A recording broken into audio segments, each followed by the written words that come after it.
இந்துக்களை துன்புறுத்துவது ஒண்ணுதான் இவங்களுக்கு வேலை. காரணம் என்ன? இவருக்கு அடுத்து பட்டத்துக்கு வர்றதுக்கு இவர் அறிவிச்சிருக்கிற நபர் அவர் தெளிவா சொல்றார், நான் கிறிஸ்தவன் என்பதிலே பெருமைப்படுகிறேன். ஆகவே கிறிஸ்தவ மத வெறியர்கள், இந்து விரோதிகள் தமிழகத்துல இந்துக்களை துன்பப்படுத்துகிறார்கள் அப்படின்னு நம்ம எடுத்துக்க முடியுமே. நாங்க சொல்லல, இது என்னோட குற்றச்சாட்டு இல்லை. அவர் சொன்ன உடனே அப்படியே புலகாங்கிதம் அடைஞ்சு இந்த ஹிந்து விரோதி சேகர் பாபு அல்லேலியா அல்லேலியானார். அதனாலதான் அவருக்கு நான் அல்லேலியா பாபுன்னே பேர் வச்சு. ஆகவே இவர்கள் ஹிந்து விரோதிகள், தீய சக்திகள், ஹிந்துக்களுக்கு எதிராக இருப்பவர்கள். ஆகவே இந்துக்களை ஒருங்கிணைத்து எப்படி அயோத்தி பிரச்சனைக்கு அப்புறம் வேறு யாரும் உத்தரப்பிரதேச ஆட்சிக்கு வர முடியல. ஏன்னா ஹிந்து எழுச்சி, அந்த எழுச்சி தமிழகத்துல வரும். அயோத்தியில மாத்திரம் நடந்தது, மதுராவில் நடந்தது, காசியில் நடந்ததுங்கிறது இல்ல. இங்க இருக்கின்ற சென்ட் தாமஸ் சர்ச், அதுதான் கபாலி கோயில். இது ஏற்கனவே திருமாவளவன் போன்றவர்கள் பெருமையா சொல்லின்றது.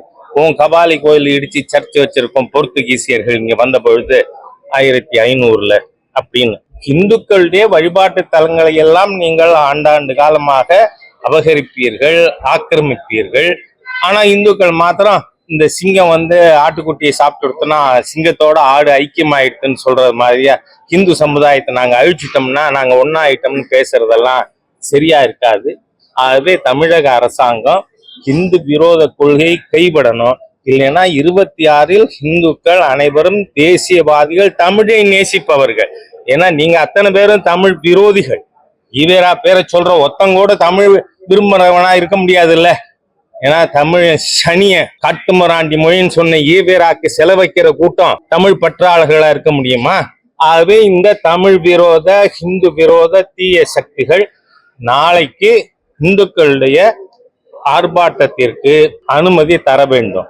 ஏன்னா இப்பவே இந்த ஸ்டாலின், இல்லோலியா பாபு கூட்டம் மயிலாடுதுறையில பிளக்ஸ் வச்சா, அங்க பிளக்ஸ் வச்சவனை கைது பண்ணி நீதிபதிட்ட கூட்டின்னு போறாங்க. நீதிபதி சொல்றாரு, இதுல எந்த செக்ஷன் அட்ராக்ட் ஆகுது, எதுக்கு அனாவசியமா நீ கூட்டின்னு வந்திருக்க அப்படின்னாலே இந்த ஹிந்து விரோத தீய சக்திகளின் ஆட்சி, ஸ்டாலினோட அரசாங்கம்